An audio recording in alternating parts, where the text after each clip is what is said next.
L'émission Rencontre est rendue possible grâce à la participation de Décor RT, créateur d'ambiance.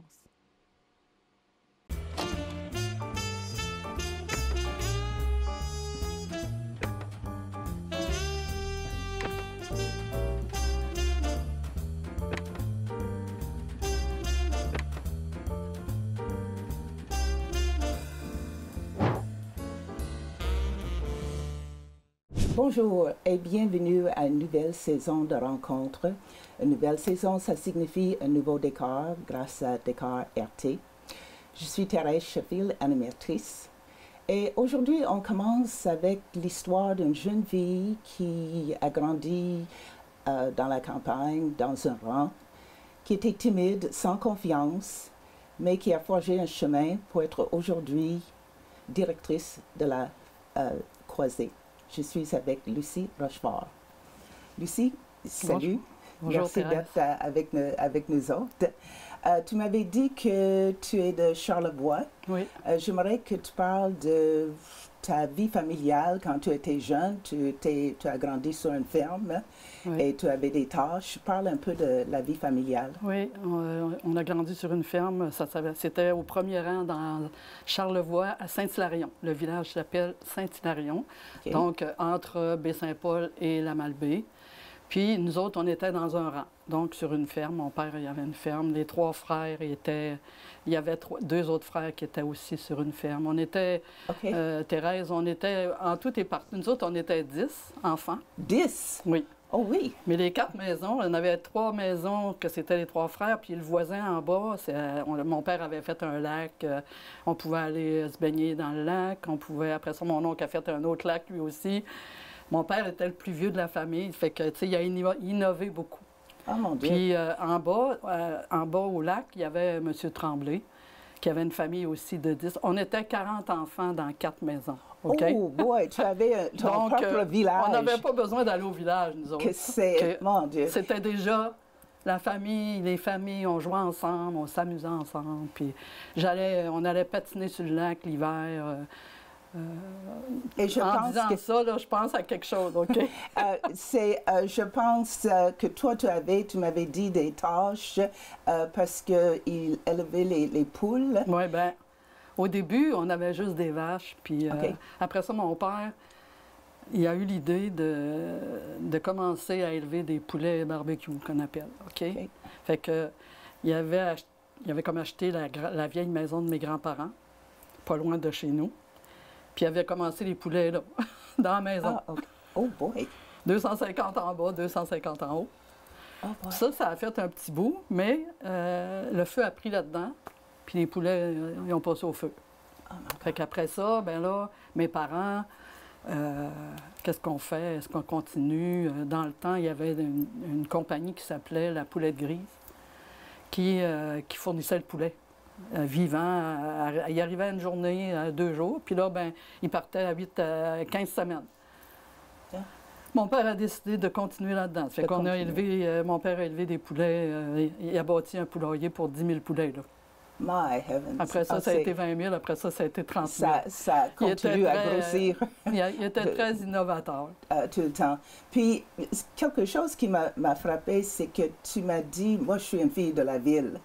Et toi, tu m'as dit qu'il y avait comme une distinction entre les familles qui restaient dans un rang et les familles qui restaient au village. On sentait ça un peu, tu sais, oui. Parce que moi, j'étais à petite école. Tu sais, de la première à 3e année, on appelait ça la petite école, l'école de rang. Okay. Après ça, je suis montée en 4e année au village. Fait que, tu sais, on sentait ça un peu... Et toi qui peut-être que c'était pas ça. Mais moi, je le sentais. Et toi qui étais timide un peu, j'imagine que c'était toute une adaptation. J'ai eu mal au ventre. Mal au ventre, OK. J'ai eu mal au ventre assez pour plus vouloir aller à l'école. Puis c'était difficile, le transfert. Puis monter au village, c'était quelque chose. C'est pour nous autres. Là.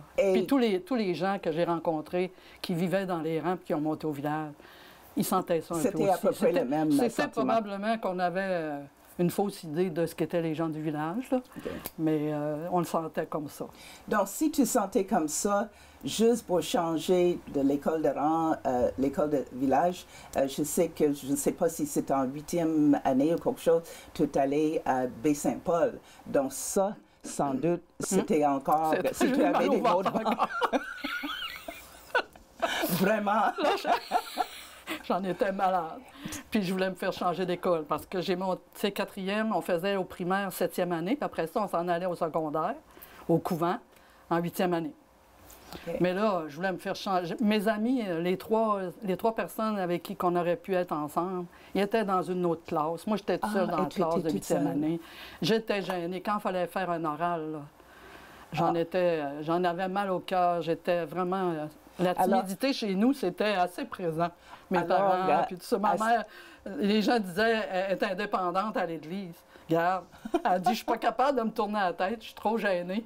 Mais voyons donc, tu n'aurais jamais pensé qu'aujourd'hui, tu serais ici pour faire une émission. Non. Puis, tu sais, je pense qu'il fallait relever des défis comme ça. Exact. 8e année. Mais tu vois, en 8e année, j'avais déjà, dans le temps, les cégeps étaient commencés, je pense, en tout cas. Puis j'avais entendu dire en 8e année que quand on allait au cégep, moi j'aimais à l'école, j'étais bonne à l'école, ça allait bien, puis tout ça. Ma mère avait dit, j'étais jeune, elle avait dit, elle, c'est rien, j'ai pas besoin d'y montrer ses leçons. Elle fait tout ça toute seule. Tu sais, je me rappelle encore du compliment parce que dans le temps, il ne fallait pas qu'elle en dise trop. Puis là, j'avais entendu dire que rendu au cégep, il y avait des initiations. Oh my heavens! OK, ça c'est... Fait que là, ça a fait comme... En plus, j'étais commencé à l'éveiller. Nous autres, on disait ça dans le temps. J'aimais la danse, j'aimais chanter, j'aimais la danse. Puis on avait une salle de loisirs. J'allais danser avec mes sœurs puis mon frère au centre de loisirs. Ma mère a dit, là, l'école va commencer, tu ne pourras plus aller veiller. Ça va être les devoirs, ça va être les leçons, puis tout.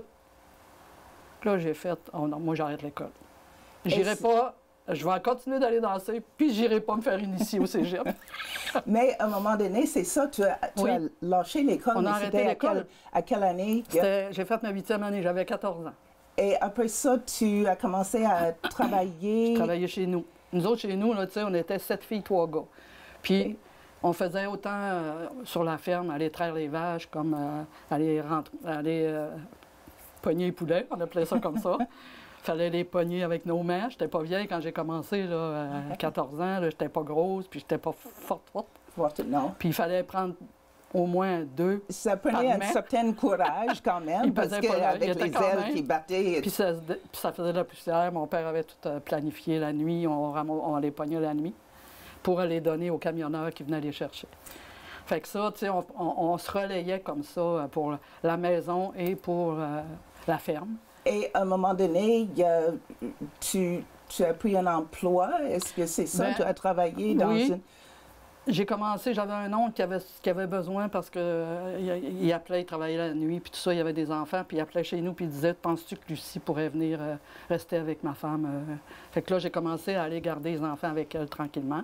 Okay. Après ça, là, il y avait une épicerie, puis il y avait qui avait besoin de quelqu'un. Fait que là, maman a dit, correct, vas-y travailler. Et est-ce que tranquillement, tu avais un peu plus de confiance en soi? Bien, tranquillement. Ça a été progressif. Des petits pas. Oui, parce que là, à cette épicerie-là, j'allais garder les enfants. Elle en avait 5 aussi, elle. Puis là, je voyais la jeune fille que je gardais, qui allait servir les gens au dépanneur. Je disais, tabarouette, qu'elle est bonne, tu sais. Okay. Fait que là, je m'avançais tranquillement dans le dépanneur. Le monde commençait à me parler, puis tout ça. Fait que là, j'ai relevé le défi là, tu sais. Puis, après ça, on a commencé, j'étais encore sur la ferme, les cours du soir, là, les premiers cours du soir ont commencé. Okay. Avec mon frère, on s'était inscrits. Puis c'est là que j'ai pu, en tout cas, faire des années de secondaire que je n'avais pas faites. Que tu n'avais pas fait. Ils m'ont passé un test, puis là, ils ont dit, puis ils nous payaient un peu dans le temps, là. Okay. Fait que ça valait la peine un peu d'aller à l'école. 9e année, pas besoin de la faire. OK. Ils m'ont fait faire la 10e année avant les fêtes, 11e année après les fêtes. OK. Et tu as continué. Mon secondaire, c'était ça. Était fait. Et à quel moment, je ne sais pas, tu as rencontré, comment est-ce que tu as rencontré ton mari? Lui était travailleur, monteur de ligne, je pense. Oui, mais avant, il n'était pas monteur de ligne. Il a été travaillé au poulailler, au poulet, à la poulette grise un bout, là. Oh! OK. Mais je me rappelle pas de l'avoir déjà vu, là, tu sais. OK. Mais on s'est rencontrés dans des soirées de danse. Puis Dans tout les ça, là, soirées mais- de danse? Ouais. OK. Et donc, tu te maries, puis je pense que il t'a amené un peu partout parce que... Ben, avant aussi, Thérèse, c'est que j'ai travaillé dans un restaurant. Ah, OK. J'ai une amie avec qui j'allais à l'école qui a ouvert un restaurant à Saint-Hilarion, puis il est encore là. Ah oui. Puis ma mère, elle disait des fois, y a-tu une qui va se décider à aller travailler au restaurant, ça serait plus payant qu'une maison privée. Elle appelait ça de même, là, tu sais, c'était 15-20 piastres par semaine dans le temps. Oh my gosh. Fait que là, j'ai dit, ça y est, j'y vais. Je vais voir mon ami, puis j'ai dit ça. J'ai travaillé les fins de semaine au restaurant, tranquillement, mais le premier café que j'ai servi, là, ça tremblait, la tasse, Est-ce que tu as renversé la plupart du café? J'ai oublié, il m'avait demandé trois hot dogs, frites, puis une liqueur, puis je n'avais oublié un. Café, je pense. C'était le café, c'est la tasse qui tremblait dans l'assiette. Mais j'ai réussi à relever le défi aussi, puis je voyais les jeunes filles qui travaillaient avec moi. Tu sais, on se faisait agacer, puis ça me gênait, là, mais... Après ça, j'ai gardé des enfants, puis tout ça, mais j'ai travaillé une couple d'années, certains, 2 ans, au restaurant. Puis ça m'a permis de relever encore là un bon défi, là. Mais c'est ça, sans savoir que tous les blocs étaient en train de se placer Ouais, j'ai l'impression. pour plus tard. Ouais. Mais c'était une période... On le savait période... pas. Non, non, on ne sait jamais. Alors, c'est ça, la vie continue, tu te maries, Oui. puis c'est quoi Après quelques années, j'ai reçu une lettre du gouvernement qui me disait voici votre certificat de fin d'études secondaires. Tu l'as reçu et tu étais où à ce moment-là? J'étais ici à Tête-Ferme. Oh, tu étais rendu à Tête-Ferme? On était à Rivière-Blanche dans le temps.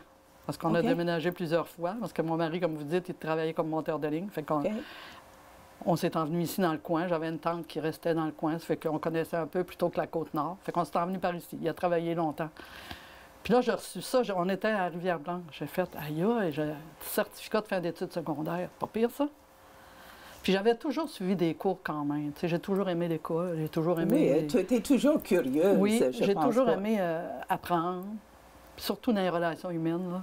Et qu'est-ce que, juste une parenthèse, mais qu'est-ce que tu rêvais quand tu étais jeune? Quand j'étais jeune, oui. avant d'arrêter l'école, je rêvais d'être soit une maîtresse d'école, appelait ça comme ça. OK. Je ne disais pas un professeur, je disais une maîtresse d'école ou travailleuse sociale. Ah oui. Mais c'était ça, c'est resté. parce que tu aimais aider les gens? Oui, puis garder les enfants, ça a toujours été l'amour des enfants qui était là. Avant de recommencer, parce que là, on s'en va vers les cours que j'ai commencé au cégep tranquillement. Mais je n'avais suivi d'autres cours avant aussi, dans une autre école. Tu sais, j'ai toujours été... J'avais suivi des cours au cégep Rivière-Blanche, c'était pas si loin. Non. Fait que là, je pouvais aller voir ce qu'il y avait des cours de philosophie. J'ai fait, des cours de philosophie? Oui, ce serait pas pire, ça. OK. Fait que j'ai commencé à suivre des cours, mais je n'étais pas retournée à l'école encore, là. Puis entre-temps, j'ai eu un enfant, j'ai eu mon fils, OK. que lui a commencé l'école, mais là, à l'école Tournesol. Oui, oui. Fait que là, je me disais, OK, l'école Tournesol, peut-être que... Puis là, j'étais allée voir, puis à l'école, ils disaient au cégep que ça se pouvait qu'il y ait des cours d'éducation spécialisée pour les adultes. Là, j'ai fait éducation spécialisée pour les adultes. Est-ce que tu savais c'était quoi? Je savais même pas ce que c'était. On ne connaissait pas ça. Nous autres, chez nous, travail social, OK, là, mais pas l'éducation. Fait que là, elle m'explique un peu c'est quoi. OK, je vais attendre le cours aux adultes.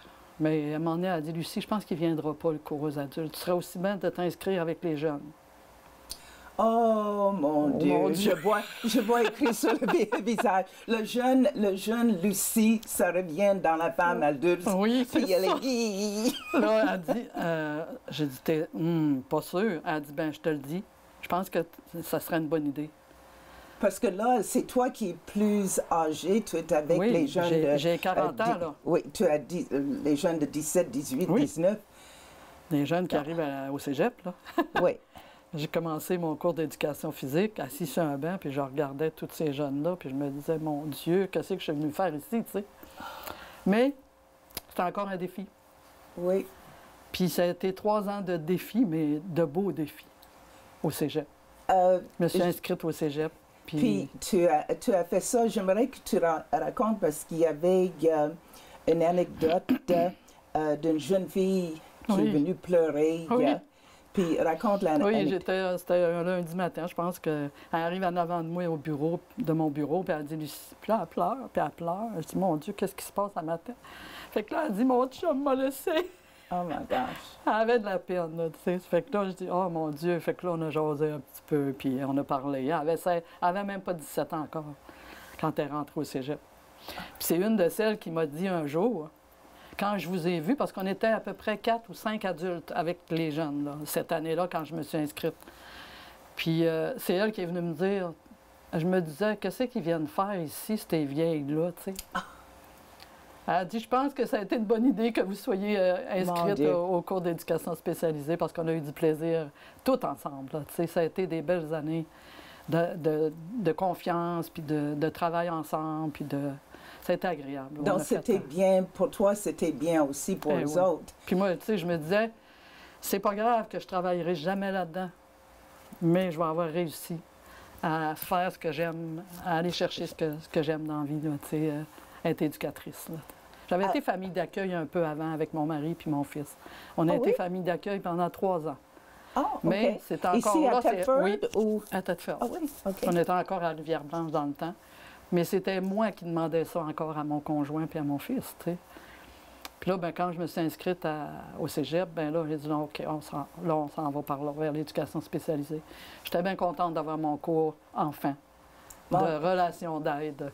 Donc, tu termines le cours, puis la suite de cette... Là, on était un petit bout, là, on avait fini l'école, OK. Puis j'ai été travailler dans une famille d'accueil pour les personnes déficientes intellectuelles, mais comme préposée.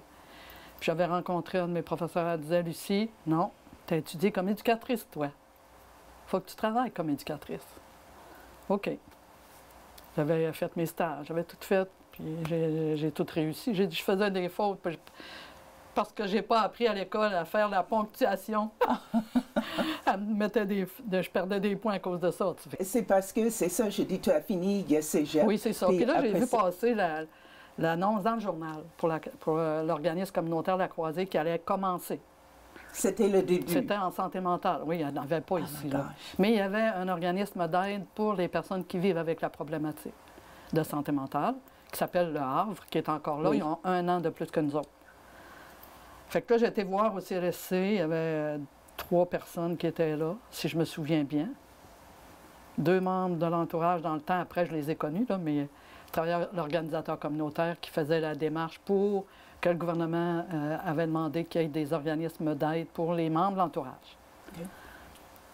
De fil en aiguille, l'offre d'emploi a passé dans le journal. J'ai appliqué, on a fait des grosses entrevues, on était... une journée de temps, quasiment. Là, est-ce que tu étais nerveuse pour ça? J'étais très nerveuse. Encore un défi assez intense. Oui. Tu sais, avec toutes les autres, on était 7 certains, pour passer une entrevue de groupe. Ils nous passaient des mises en situation. Et tu n'avais jamais, mais peut-être au cégep, on avait fait au cégep un peu de la simulation, mais là, c'était du vrai, là, tu sais.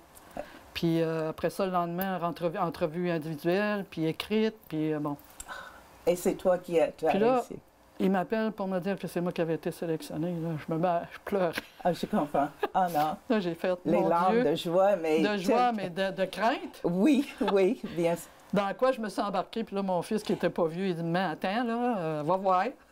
Mais même une fois que tu réalises que c'est toi qui as été sélectionné dans tout ça, il n'y avait pas plus de confiance en soi? Ah, ça a été tout le temps des défis, je te dirais, Thérèse, là. Tout l'été, il fallait préparer l'ouverture officielle en septembre.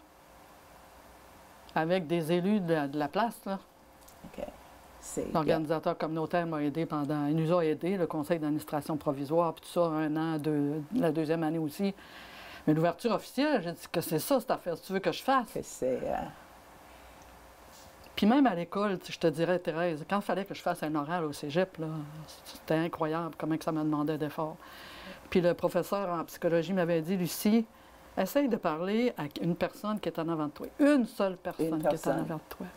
Ça va t'aider. Pense à quelqu'un que tu connais, puis c'est à elle que tu parles. Ça m'avait aidé beaucoup, ça. Puis, quand c'était le temps de l'ouverture officielle, c'était Pierre Pelchat, dans le temps, qui était organisateur communautaire. le maire, tout, tu sais, tout, l'hôpital, tous les directeurs, tout ça. J'ai dit que va falloir que je parle. Il dit, ben, Mais tu l'as fait. J'aimerais que tu expliques clairement, juste brièvement, c'est quoi le rôle de la croisée pour les gens? oui, dans le fond, la croisée, c'est un regroupement de parents et amis de la personne qui vit avec une maladie mentale, membres de l'entourage, parents, frères, sœurs, enfants d'une personne qui vit avec une problématique de santé mentale, les conjoints, les conjointes, les amis. J'ai eu aussi des gens qui Tu s'étaient... touches à tout le monde. Les gens qui côtoient, OK. qui ne savent pas trop comment faut agir. Tu sais, quand j'ai commencé, moi non plus, je ne savais pas trop. J'ai appris beaucoup avec tous ces gens-là que j'ai côtoyés depuis 27 ans, parce que ça fait 27 ans que je fais la croisée. Et c'est eux autres qui m'ont aidé à comprendre aussi. Puis eux autres, il a fallu que, tu sais, travailler ensemble pour développer des outils qu'on n'avait pas. Puis aller voir ailleurs. Tu sais, on avait une fédération qui s'appelle aujourd'hui le Réseau Avant de craquer, qui regroupe 48 associations. Mais il y en avait 3 autres ici dans la région Chaudière-Appalaches. Il y en avait un à Saint-Georges, Montmagny, puis Lévis. OK. Fait que, tu sais, je communiquais avec eux autres. On a toujours travaillé ensemble pour s'entraider. Puis moi, ça m'a beaucoup aidé de rencontrer des gens qui étaient déjà installés. Avec Puis, l'expérience. tu sais, de toujours tenir compte de c'est quoi la mission, de développer l'entraide, de regrouper, de briser l'isolement, de travailler sur les tabous et les préjugés qui sont encore présents, malheureusement. C'était ça pendant 27 ans. C'est vraiment de répondre à la mission là, qui m'a tenue toutes ces années-là. Avec les 2 dernières années, avec la pandémie, j'imagine que ça a eu un impact que tu n'as pas pu peut-être travailler comme... C'était pas comme avant. Comme avant. Parce qu'on ne pouvait pas, au début, la première année, on ne pouvait plus faire de rencontres. Fait que on s'est donné comme mandat avec des collègues. Hein. J'ai Catherine qui travaille avec moi depuis 3 ans et demi, bientôt 4 ans. Puis j'ai Nathalie comme secrétaire. Puis on a Léa qui est sur un projet présentement. Mais on a fait des téléphones. J'entretenais les gens avec les téléphones. Puis eux autres pouvaient nous appeler. Puis par courriel un peu. Mais tu sais, quand j'ai commencé, je dis tout le temps, ma plus jeune avait 55 ans. Fait que les réseaux sociaux, tu sais, durant la pandémie, oui, mais c'était plus des réunions. Puis, tu sais, Catherine était bonne là-dedans. Fait qu'elle a réussi à faire des groupes par courriel, par visioconférence. Fait que ça a fonctionné un peu. Mais les gens avaient hâte de se retrouver parce que c'est important. J'aimerais que tu racontes une autre anecdote. On n'a pas beaucoup de temps, mais c'était le jeune garçon que ça va bien aller au début de la pandémie, mais c'est ça qui était indiqué. Oui, c'est un jeune qui vivait chez ses parents. C'est sa mère qui m'a raconté. Quand ils ont commencé à mettre dans les fenêtres, lui, il avait beaucoup d'anxiété. C'était les troubles anxieux sévères. Là. Il sortait pas beaucoup, puis vraiment beaucoup d'anxiété. Elle dit, quand ils ont sorti, ça va bien aller, les arcs-en-ciel l'invitent, puis tout. Là. Ben lui, il a écrit dans la vitre chez eux, « Enfants, tous égaux. » Mon Dieu. Tout le monde était à l'intérieur, il ne pouvait plus sortir. Il ne pouvait pas sortir. Il se sentait moins seul. Parce qu'il dit, je ne suis pas seul à être isolé, là, tu sais. Ah oui, ça a été... Toi, c'est un travail extraordinaire. Je veux dire que tu as fait du chemin.